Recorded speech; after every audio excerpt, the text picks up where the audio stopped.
How was the Kriya, yeah? Rajendra Baba, yeah? Okay. Yes, yeah. You can do this regularly, like you keep doing this regularly, so that all your patterns will get break.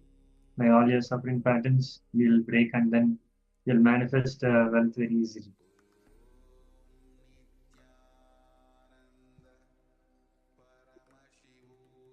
So actually,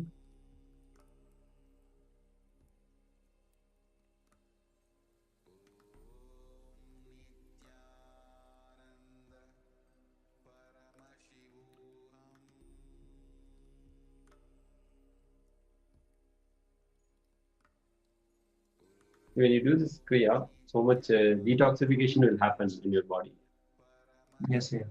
So actually, this Kriya will help you to dissolve the whatever the limiting beliefs like we have and the suffering patterns we have around money. So all that will means which will stop you to create your reality. So that you can it will dissolve all that, and then it will make the wealth flow in your life very smoothly. So doing this practice regularly will help you in aligning that energy, that wealth energy.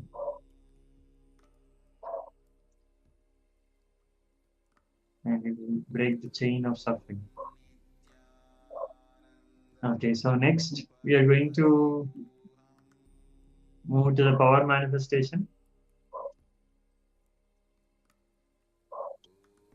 So next we are going to do the power of increasing your own weight and becoming heavier. So you need to increase your own weight. And so before power manifestation, please check your weight.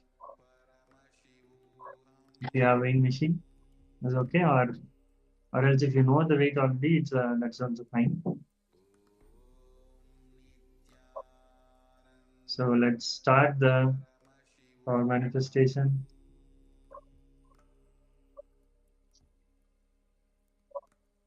So I want to give some just a Shastra Pramana on this. So in Shiva Samhita, chapter 5, verse number 76 to 78. So it's saying that death is eaten by him and he is eaten by none. So he manifests the highest powers such as Anima, Lagima, Mahima, etc. The Vayu, wind energy, moves equally throughout his body. The juices of his body also are increased. That is rasa vriddhi, the nectar exuding from the ethereal lotus also increases in him. So Paramashiva told already about this in Shiva Samhita, about this manifesting these Astamaha Shaktis. So pure Shaktis that we manifest when you connect with Paramashiva in oneness. So let's all sit with your head, neck, spine in a straight line. And close your eyes and start chanting the Mahavakya.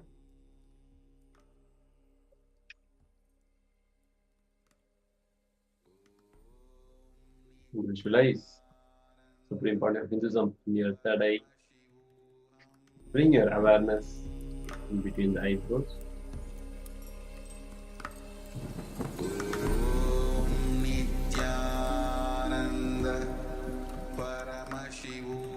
Ask Swamiji to change your body weight. So declare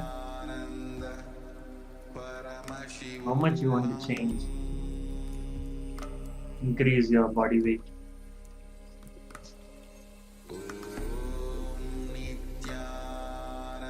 And then be in oneness.